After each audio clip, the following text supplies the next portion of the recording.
Live from the Score Atlanta television studios in North Atlanta, this is Georgia High School Sports Daily, powered by IBEW Local 613.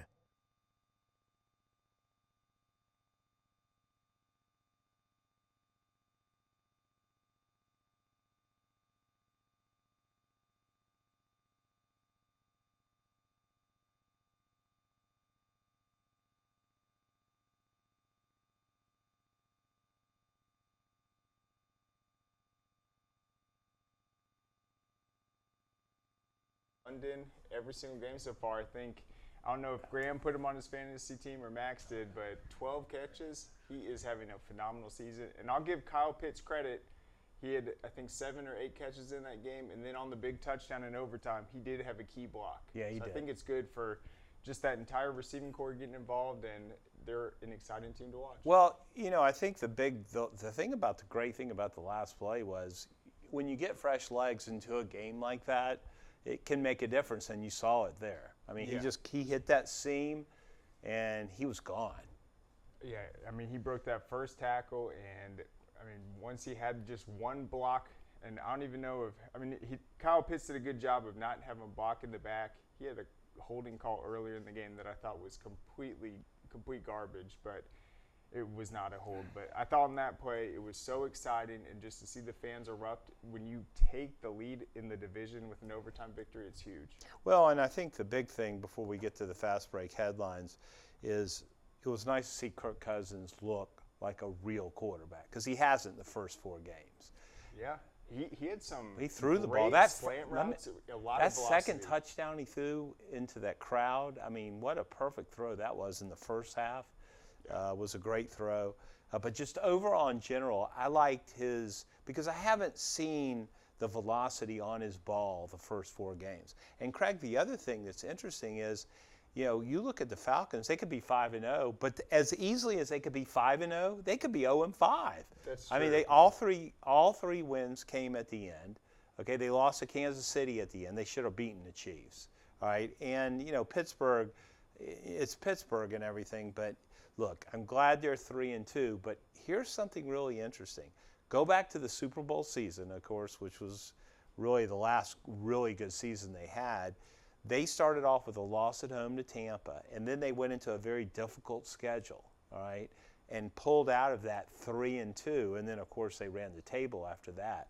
So maybe we're talking about the same system, the same type of season. I'll tell you what, I love Jesse Bates, wouldn't you? Oh, he's unbelievable. It's funny because that 2016 season, one of the rare losses later on in the season was the Chiefs. So it was exactly 8 years ago when they had the Chiefs on the schedule. Well, and real quickly, because I know we're taking a little bit extra time on this, is that you really see the coaching. I mean, he had to make Falcons head coach had to make a big decision on 4th and 15.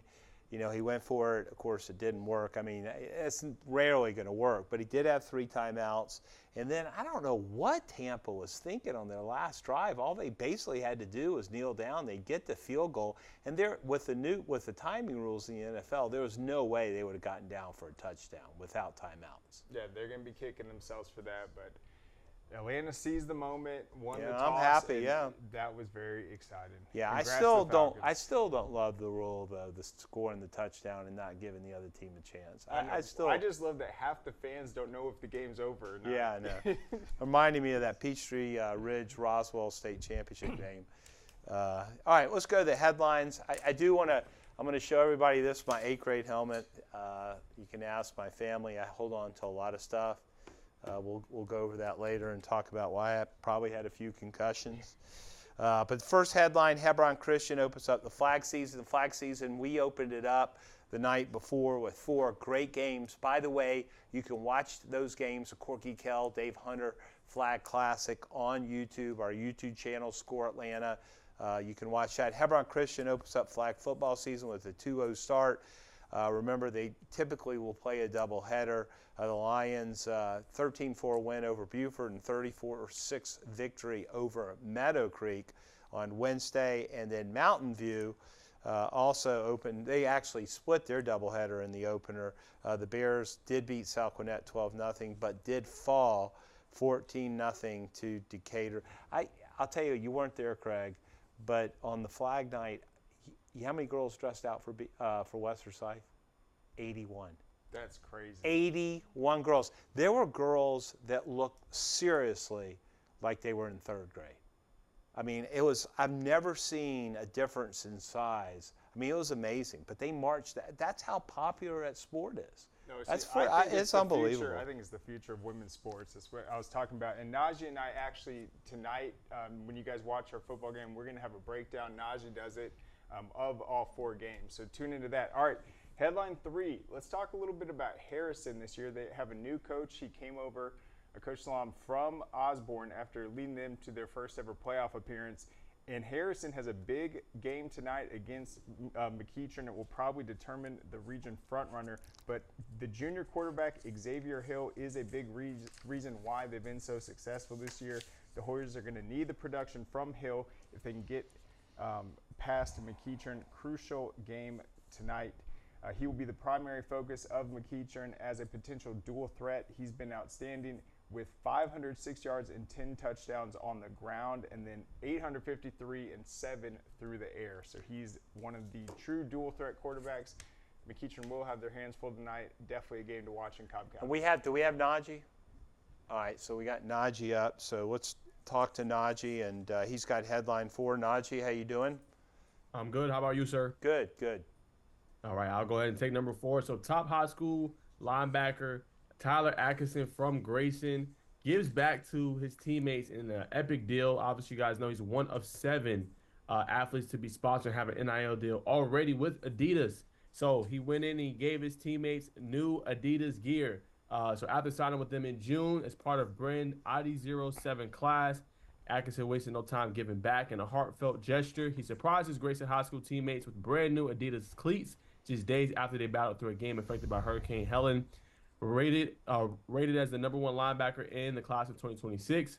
Atkinson made a presentation during a team meeting recognizing his teammates for their hard work. End quote, he said, "I just want to say I'm thankful for y'all. I wouldn't want to be a part of no other team. You guys put in so much work. I'm glad to be on this team. I just want to say I've been blessed to give you all a gift. I got y'all some brand new cleats." So he bought 2 pairs of new cleats for these athletes as well. So shout out to Tyler, man, for doing that. I've got a chance to interview him over the years last year at some of our games. And, I tell you what, I love this kid.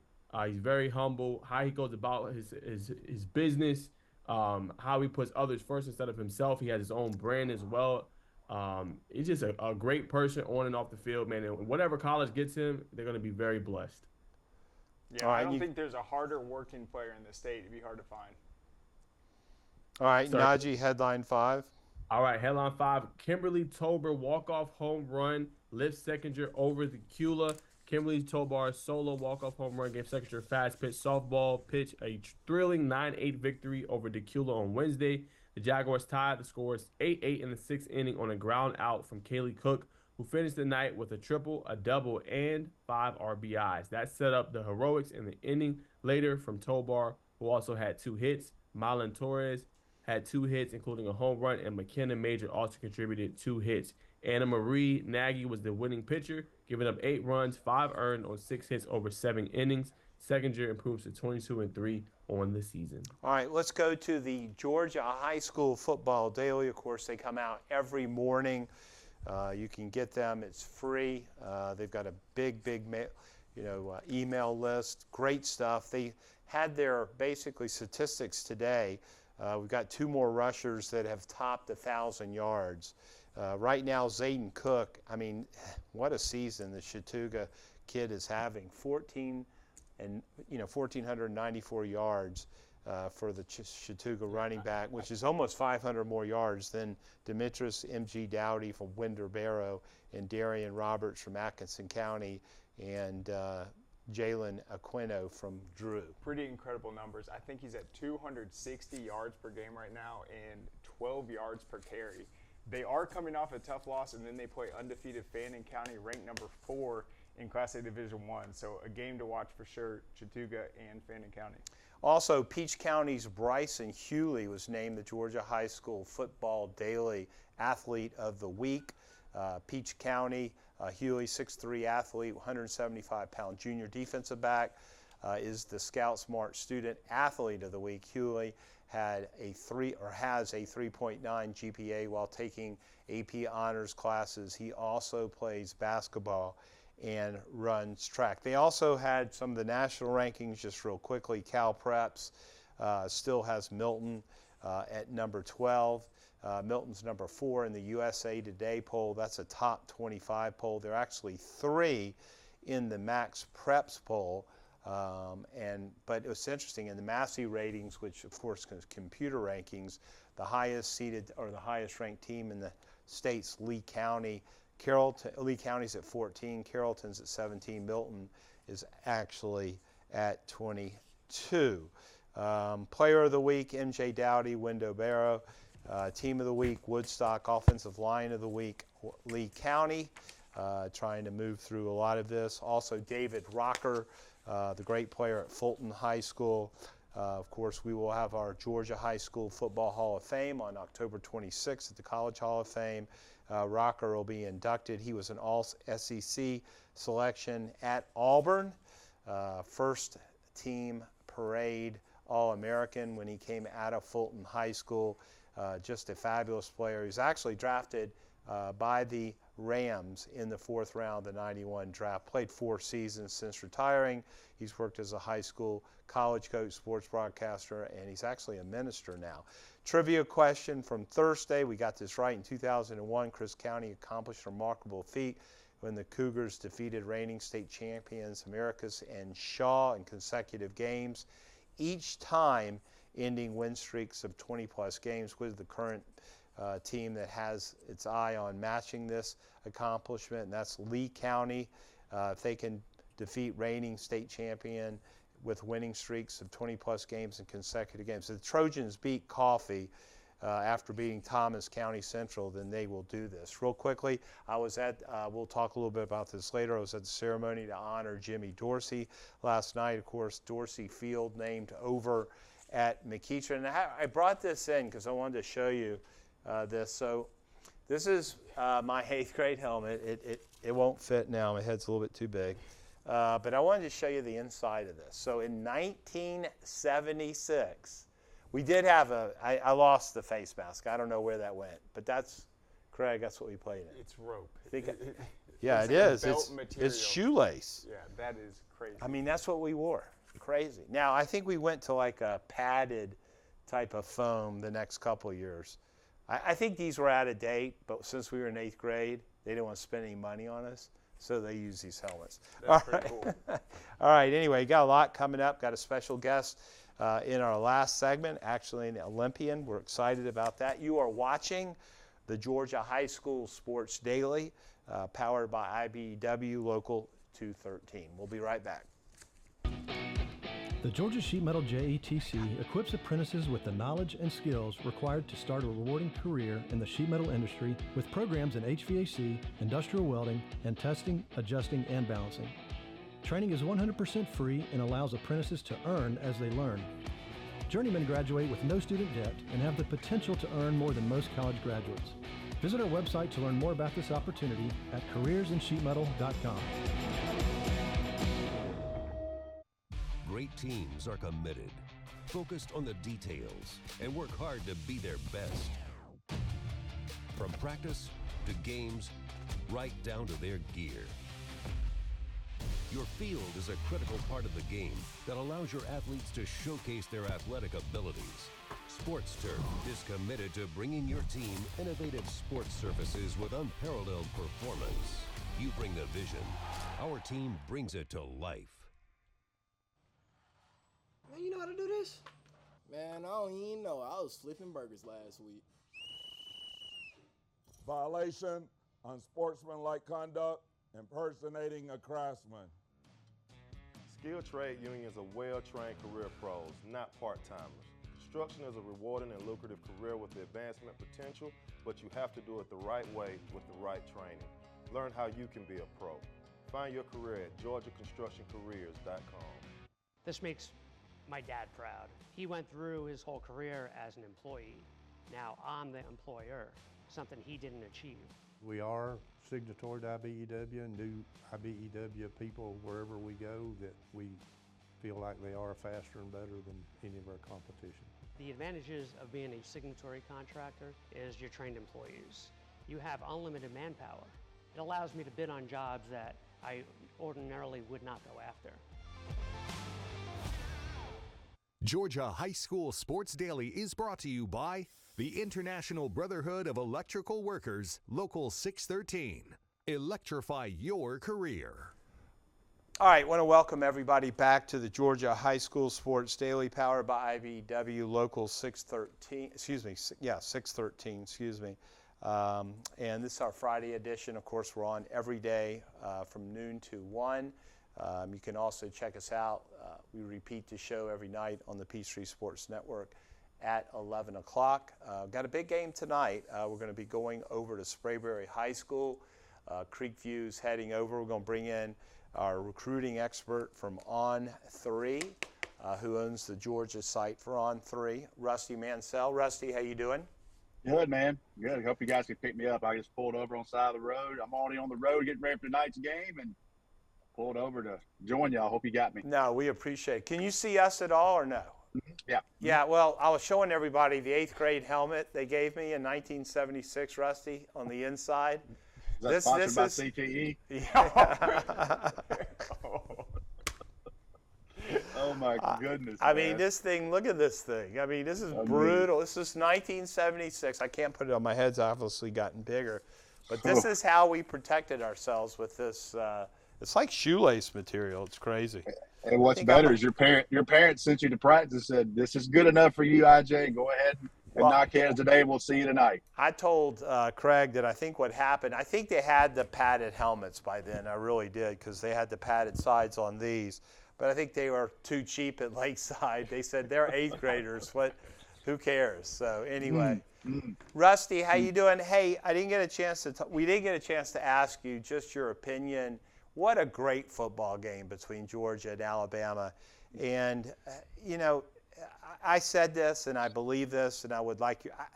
To me, there's just not two better programs. They might not be the best two teams this year, but there's not two better programs. I mean, they're just not there.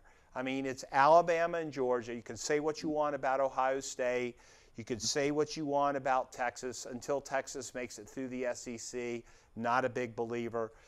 Do think they've got a good team, but I think what was on display Saturday night was the best of college football. Yeah, I mean, consistency since 2017 for sure. Those two programs have separated themselves. Other times, teams have flashed. Ohio State's had a great team. Clemson's had a couple of great teams. They have been unable to keep that going right now. But you look at Texas, maybe they're the next team that kind of jumps in there. Everybody's waiting to see Ohio State play somebody at some point this year. So, you look at the consistency of these two programs. Look at the way these two games. And for Georgia fans, they just think, how is there another way we can lose a game? But for college football and for a fan to watch a game, I heard Sean McDonough interviewed on a local Atlanta radio this morning. He was talking about there's just nothing like it right now. And you look at the game, and I don't know that I've ever seen a game have that many twists and turns to where Georgia is down 28-0. If you were in a boxing match, that's a standing 10 count. You're at 9. You basically pulled yourself off the mat. Then you outscore Alabama 34-5. Alabama only had 17 yards, I think, of offense for 12 and a half minutes. And then Alabama bombs you on a 76-yard play from a 17-year-old kid that should be worried about prom. You know what I mean? So there was a lot of craziness to that game. As a college football fan, it doesn't get any better. Georgia fans, this Alabama deal is for real. They just can't beat them right now, and hadn't beat them in a while. One national championship game, but for the game of college football and for prime time, and it doesn't get any better than those two programs, Alabama and Georgia. It was the most watched game, I think, since 2017. I think the last game that put those types of numbers. Florida State-Alabama game. Florida State-Alabama game. That led the season off. Yep. Hey, Rusty, I want to ask you this, because you and a lot of people don't know this, but you and Kirby Smart, the head coach at Georgia, are really really close. I'll tell you what I was very impressed with was how he handled himself after the game. He sat there, he hugged and shook the hand of every one of his players. He went into the media room, and for the first time, it was nice to hear a coach, first of all, not blame his players. okay, take much of the responsibility on his own shoulders, but at the same time, compliment the other team. You know, we're in this political hatred right now, and Kirby for president. I mean, he would have never done that 5 years ago. And let me say this, Nick Saban never did that after a loss. But I just wanted to know what you thought about your buddy, because I'll tell you something, he is the best coach in the country, and I think he proved that Saturday night after that tough loss. I think a lot of people, Matt Luke, I think I had Matt Luke on a podcast one time after he left Georgia and kind of retired for 2.5 years. He said, Rusty, people don't really know Kirby. They don't get to see that side of him. Well, how can this guy continue to recruit the way he does? You know, you can't be screaming and hollering and be this, you know, kind of ferocious guy and continue to land these recruits with these parents. There is that side of Kirby Smart. You saw a little bit of it. I actually talked to DJ Shockley this week. I said, man, that's a pretty good speech, you know, that they put out on Kirby. He goes, Rusty, you have no idea how much they edited out of that. He goes, if we could have really put in what he said and what he said to that team, he said the message was absolutely perfect. So, guys, you know, this is kind of who we are. This is the standard.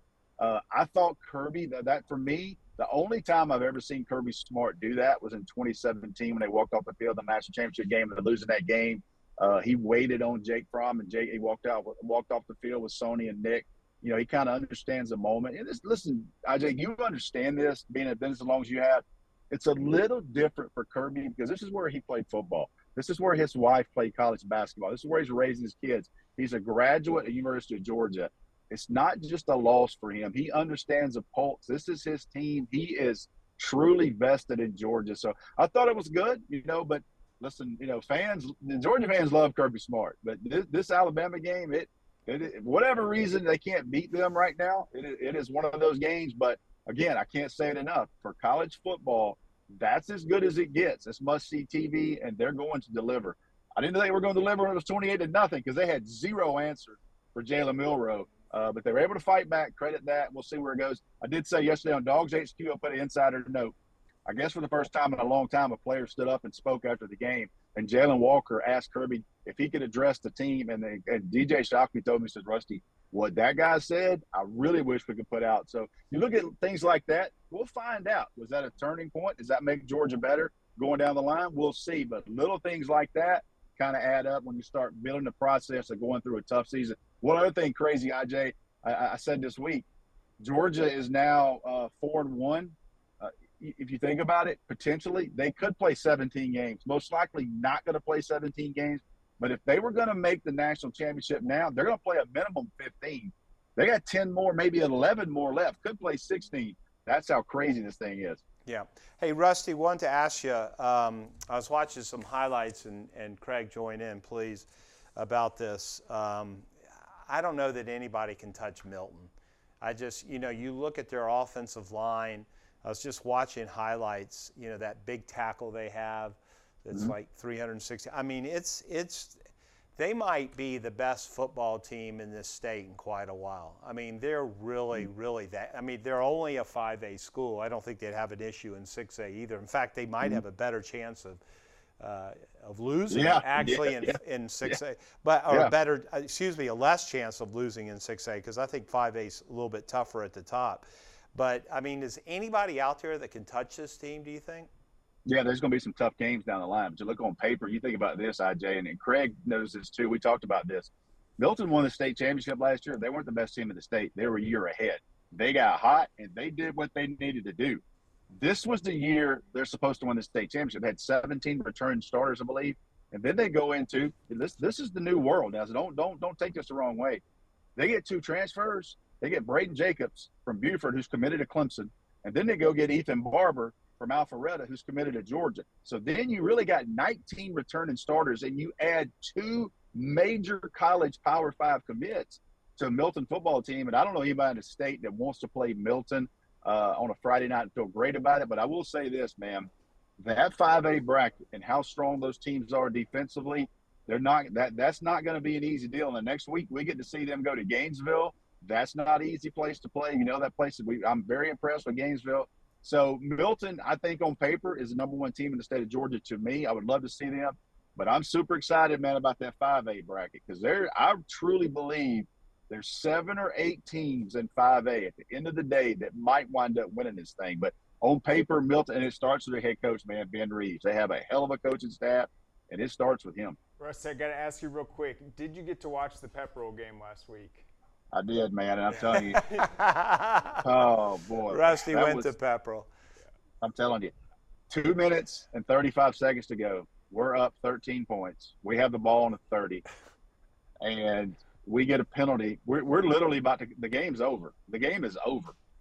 We literally pound the ball, and our kid just absolutely just runs over a Darlington kid. And I looked at Ken Irvin, my high school teammate. I said, damn, these boys are about to win one hell of a game. The next play, we got a penalty. We had to kind of punt the ball down to about there. Went in the end zone. Barely went in the end zone now.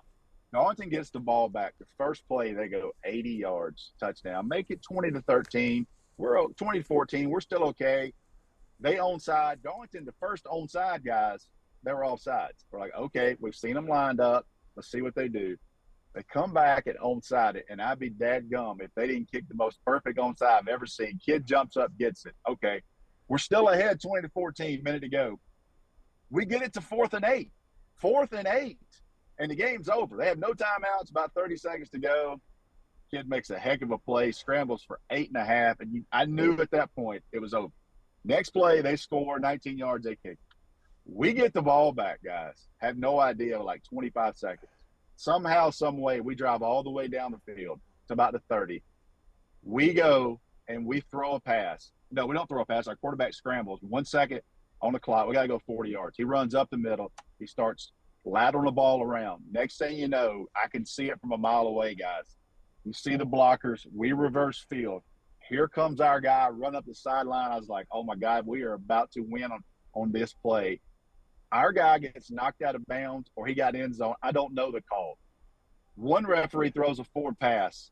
They literally huddle for 10 minutes, the referees. Next thing I know, Craig, we're lined up to kick the game winner on the 20-yard line. I was like, I don't even know how this happened. I don't even know the call. And I will say this, looking at everything afterwards, after about 15 minutes, they settled in, they looked at it, and once they determined that was a forward lateral, the game was over. The unsportsmanlike, everything else was after. But I'm telling you right now, they were this close to letting Pepperell kick a field goal with no time on the clock, and God knows what would have happened between those two schools if that would have happened. One of the best games I've ever seen, but, man, what a heartbreaker. I've never seen anything that much happen in 2 minutes and 36 seconds. Crushed me, man. Well, make sure you join Rusty tonight. We've got Creekview at Sprayberry. He'll be looking forward to it. Hey, Rusty, real quick, tell everybody how you can sign up for Dogs HQ. You go to dogshq and .com. We got a subscription thing, and you can. I think it's 50% off right now. I still think, but a lot of Georgia talk on there. A lot of Georgia Bulldogs insider stuff. We're doing some high school stuff on there. Just a little message board for high school. So we're excited about that. And I told everybody today, I said the way that Score Atlanta covers high school football in the state of Georgia, the way people cover high school football in the state of Georgia, it's insane. The amount of content and amount of coverage on this state. And we should, man. It's great product, great players. That's why we took 2 games on national TV every single week between us and GPB. I mean, no state does it like us. And I'm excited tonight to have Sprayberry and Creekview, 2 teams that have continued to put out players, 2 schools that are supported by their communities. I know both coaching staffs are excited. That's one thing I think that separates us from everyone else. We're not afraid to put somebody on TV for the first time, and I'm excited about tonight. Yeah. Well, Rusty, you're the best in the business. We appreciate your time. We'll see you tonight. Okay? Thanks, guys. All right, Rusty Mansell from Dogs HQ on 3. You're watching the Georgia High School Sports Daily. We'll be right back with the Sprayberry coach. All right. Sprayberry. Okay, thanks.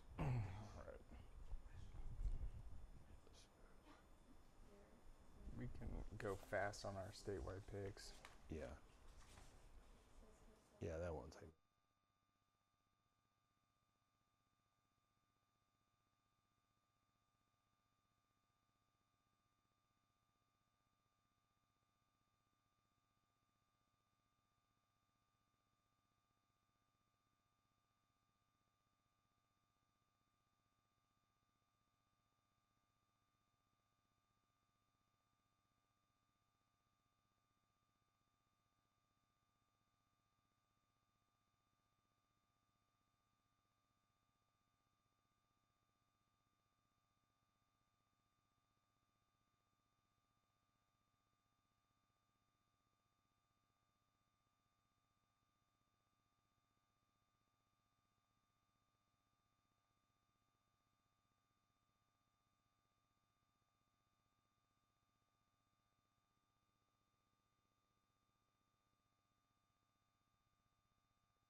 It's actually Vavra. Yeah.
Georgia High School Sports Daily is presented by GeorgiaConstructionCareers.com. Transform your future today. And by Smart Local 85. Sheet metal is a smart move. All right, welcome back to the Georgia High School Sports Daily. It is Friday. We are powered by IBEW Local 613. We're on the Peachtree Sports Network. A lot of different ways you can get that. You can go to scoreatl.com. We have all the information on the site. We're on a lot of digital sites, including Atlanta News First, their app, as well as the National Federation High School Network, and Zeam, Z-E-A-M, which is CBS's streaming portal. We want to thank our friends at the CBS affiliate, Atlanta News First, for supporting us and being good friends. I want to bring on Sprayberry coach Brett Vavra. Coach, how you doing? Doing great. I appreciate you having me on. Sure. No, we're excited. We hadn't been to Sprayberry. We've been doing this a long time. This will be the first time that we've televised Sprayberry. Creekview, a very good team, comes over to play you guys. Real quick, want to talk about your background. You were a heck of a football player at Sprayberry. Went to the, like I've seen several kids go to the Naval Preparatory School and then transfer to Tennessee State, right? It was Tennessee Tech. I'm sorry, Tennessee Tech. My fault, Tennessee Tech. And last night, by the way, we were with Jim Dorsey. You know Jim, the coach at McEachern. Coach Will. They actually dedicated the field to him last night, and he was also over at Tennessee Tech too. Was a really good player there. I did want to say that your bio is quite impressive. Want to say hello to your wife and your 3 kids. But want to talk about Sprayberry. I'm very familiar with Sprayberry. Went to Lakeside in the 1970s. And actually, Coach, I'll show you. I brought this in because I found this yesterday. This is the inside of my 8th grade helmet, 1976. Wow. Played for Wayman Crow. We actually played you guys in 1978. Y'all had won the region. Back then, the 3rd round was basically called the Atlanta City Championship. We came over, we played you guys at Marietta. You won that game, ended up playing Griffin. But you've brought back Sprayberry. I mean, Sprayberry has gone through some ups and downs over its many years. But talk a little bit about what you've done at the school and where you're at right now. We proud of the things we've done here. This is my 8th season as the head football coach at Sprayberry. I'm obviously an alum. I played here, so I got my roots here. It's always been home to me. But I think it's just been able to establish a culture and a workman's attitude within the program, getting our kids to buy into the things that I believe in and my vision in terms of just being a good teammate, working hard, being coachable, being accountable. And, it's not easy, but those messages day in and day out with our kids have resonated with them over the course of each season. And so I'm just very, very proud to be the head coach. And proud of our record, proud of the things that we've done. And we haven't won any state championships or anything like that, or we haven't even won a region championship, which would be a big deal. But I feel like we've got the tools and the resources this season to possibly make that happen. So just got to keep our head down and keep working. So I'm proud of my coaching staff. I'm proud of my kids. I've done a great job this season. So got a big challenge tonight, and we're looking forward to it. And Coach, knowing Cobb County very well, it's interesting to look at some of the older schools. Sprayberry is certainly one of them. Another one, Wheeler, and the county spread out. I mean, it's sort of split, with the highway right there, 75. You've got West Cobb and you've got East Cobb. But it's not. I can tell you right now, it's not easy at a school like Sprayberry. I mean, it's an older school. It's an older neighborhood. There is a lot of movement going around. But how do you deal with that? Because, I mean, it is harder for a Sprayberry than a Walton or some of the others, a McEachern or somebody, even though McEachern's been around a long time. But how hard is that at Sprayberry? And what do you do about middle school and trying to just get kids to play football at Sprayberry?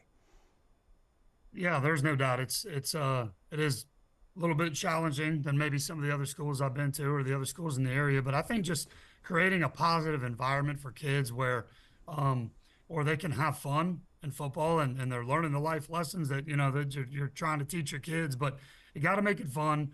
You gotta make them understand that you care, and you just gotta keep working. You can't really worry about the outside factors. Kids are gonna come and go, and I think if you're doing it the right way, your kids are gonna stay.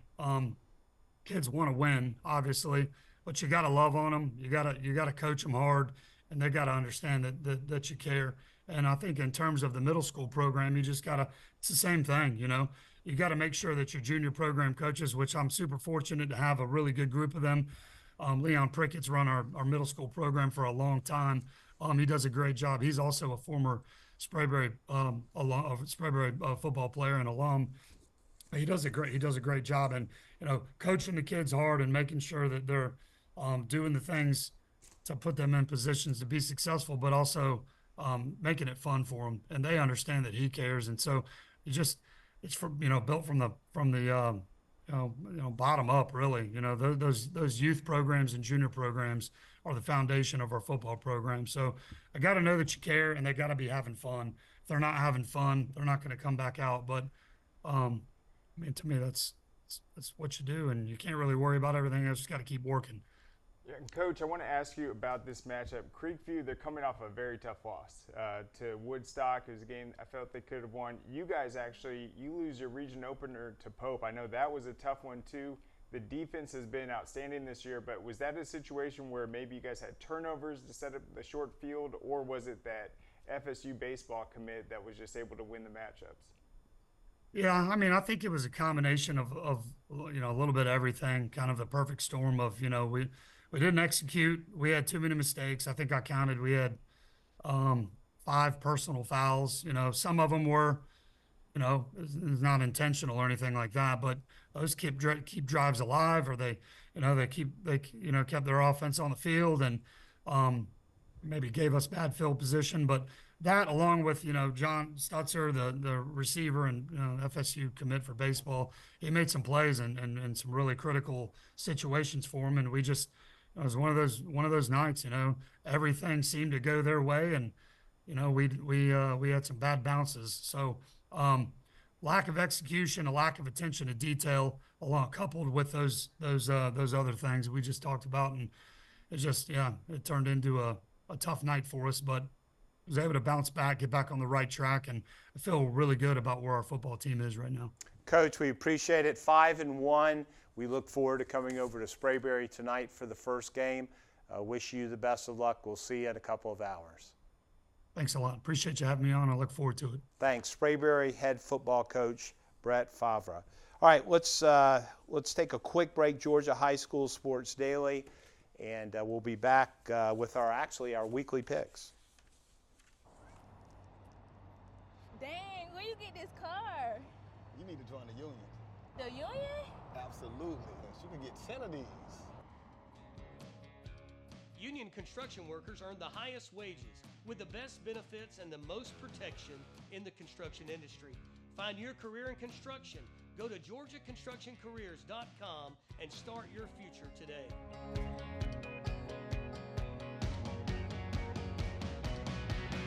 A journeyman with Local 85, when you turn out, you can be hitting six figures. Hey, I have your back, you have my back. We're going to do this together. We're one for all for one. College just wasn't for me.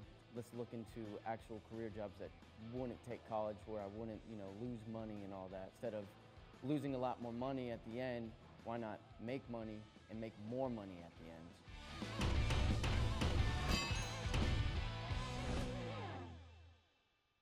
What happens after you graduate? Will you go to the next level? Will people have your back in the heat of the battle? Will you still train like a champion in pursuit of greatness?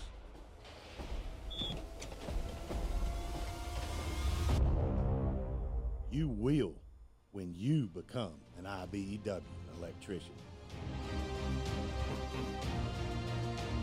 Join our team. Visit IBEW613.org.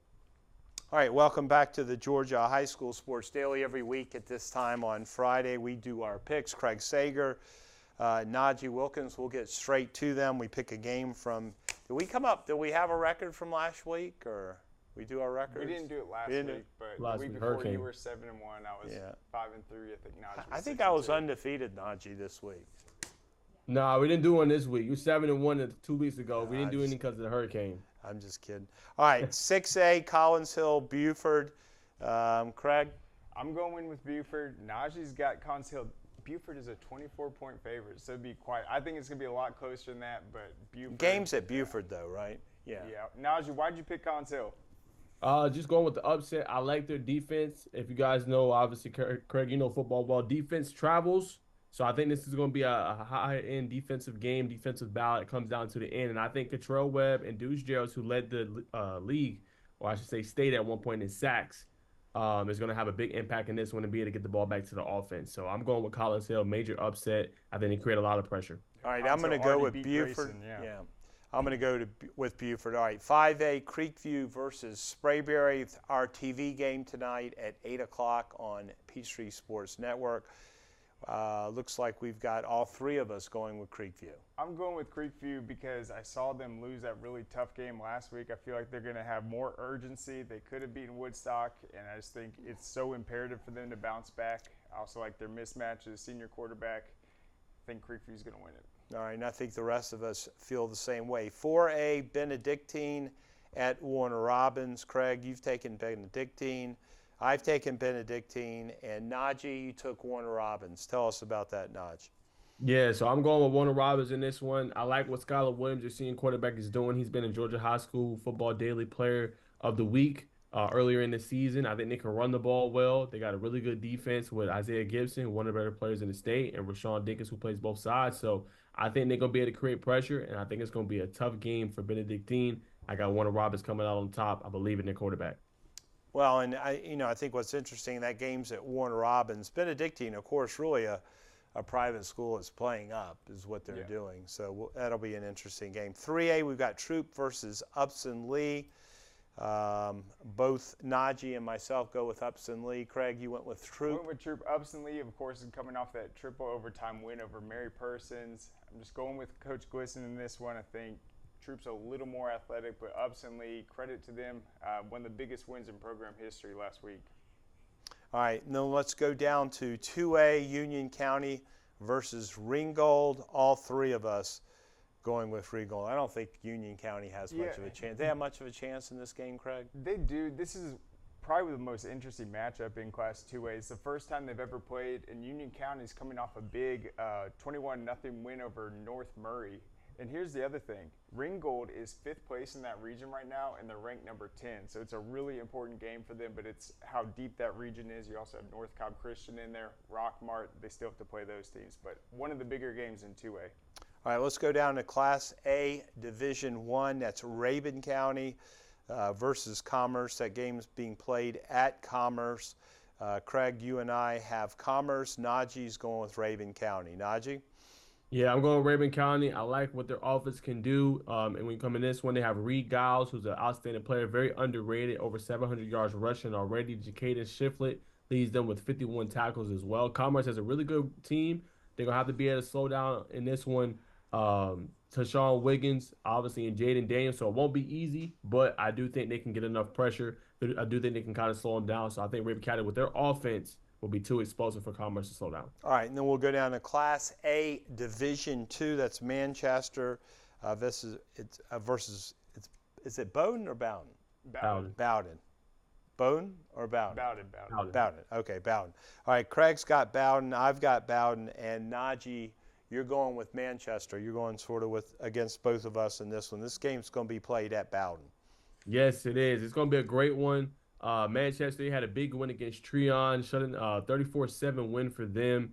Key players to watch in this one, Justice Terry and Darius Favors. Favors leads them on both sides of the ball. He has over 50-plus tackles as well, 468 yards rushing and 8 touchdowns. I like what he can do in this one. But the question is, can they slow down Caden Prothero, who's one of the most dynamic pass catchers we have in the country? So that's going to be a key for their secondary. But with Justice Terry, I think they can get pressure and make it tough. But I'm going to go with Manchester to come out on top. Najee, you have Irwin 1, Bowden 2, Manchester 3. Is that how it plays out? Okay. And this is a rematch of the state championship game. All right, and then finally, let's go to Class A through 3A private. Prince Avenue goes to Stevens County. All of us have Prince Avenue. Stevens County have a chance in this one, Craig? They do, but I think Andrew Beard is showing that he's one of the best underclassmen running backs in the state. I think for this one, real quick, Prince Ave, I think they're going to be able to hit their stride. I wanted to mention this real quick. They've struggled a little bit, 3-3, but I think it's the game you see them take off.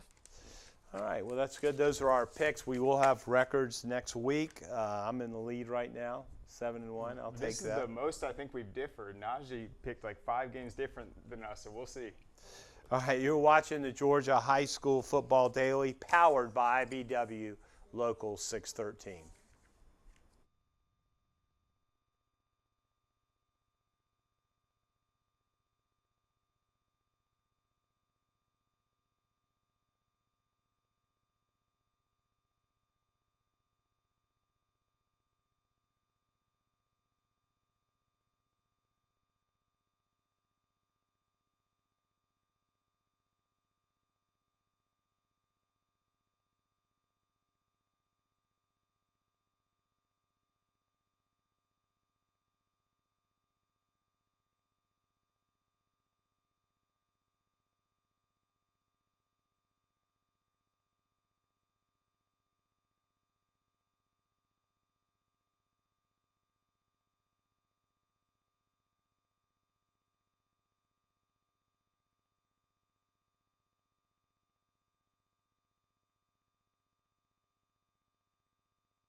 All right, we're back on the Georgia High School Sports Daily here on Peachtree TV. We're here every day, Monday through Friday, noon to 1, and we have a special guest. Actually, I think our first guest in the studio, or one of our first guests in the studio. We did have some police officers in the studio before. Morgan Lala. That's right, isn't it? Well, I've known you forever, but is that correct, Lala? Lala, you did. Lala. That was much better. Okay, and it's not Morgan Ann or any of that stuff. Morgan Lala. Okay, so I've known Morgan for years. She actually roomed with my daughter Ashley at the University of Georgia. They were both freshman pole vaulters. You, of course, were the #1 high school pole vaulter in the country. I think they brought Ashley in just sort of to hold your bags, carry your bags around. No, I'm just kidding. No, I'm just kidding. No. I wouldn't have survived Georgia without her. Yeah, y'all did a good job together, and it was a lot of fun coming up in the spring and watching you guys jump. But you jumped in the Olympics, the 2 Olympics ago. We'll talk about that in a second.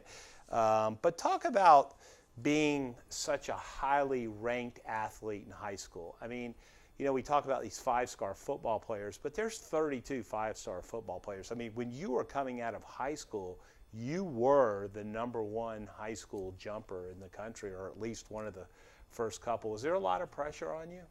You know, I was surprised. So I thought, okay, let's hope we get a scholarship to UL, which is like my local area. And I was like, that we would be extremely happy. And then all of a sudden, just the phone would not stop ringing. I think I ended up having 21 full ride offers, which me and my dad looked at each other and were just like, which is totally unusual for track, especially girls track. It's one event. It's not like I'm a runner, like I'm competing in one event. So we were mind blown. So we had to kind of get it together and pull out like an interview process with each school, and that's one of my biggest recommendations is take your time, go through each school, like look at academics, where you're going to be staying, who's coaching you, like it's a full package when you're choosing a college. So that's what we did. We just kind of went through each one, narrowed it down to the top 5, and I went on all 5 recruiting Why trips. Georgia? So Athens, first off, stole my heart. Just I love the community. I love the town. Petros was very aggressive, like my dad. He reminded me so much of my dad, so the coach was definitely a big part of this. Has been your high school coach, but really has been your coach throughout. Correct, and I felt like my dad and Petros really hit it off, and they had a really good relationship as well. But Athens really, really did steal my heart, like just where I was staying and where I'd be training, and it was just the full package. Can you imagine if they had NIL today? I mean, you would have made some nice. You would have made some money. You had a really, really good career, really, really good career at Georgia. I got to watch you a lot. You did jump, though you did transfer your last year, correct? So I graduated from Georgia, but I did have a redshirt year, and I decided to start my master's and go ahead and move back home because I felt like that was just the right decision for me at the time if I wanted to continue training for the Olympics. And so yes, I did transfer back home to UL Lafayette, which is only like 20 minutes from my home. And it was really actually a pretty cool experience because I had my whole family there to support me throughout that year as well. And then, of course, the first Olympics that you were, I think you were alternate, correct? Correct. In the 2016 for Rio. For Rio. Didn't get to go, had to watch it at home, but went through the whole process. And then, of course, you make the team. Tell us about, making the team in 2020. Yes, that I'll never forget that day or that week. We were watching. That whole week, though, me and my dad just went to Eugene, and we decided to get off of social media. We used the whole week to just focus on ourselves. I had like someone in control of my. That's her. That's actually her making the Olympic team right there. Yes, and that's when I really felt like an out-of-body experience. I felt like things were just happening. I had no control over anything, and I was just letting it happen.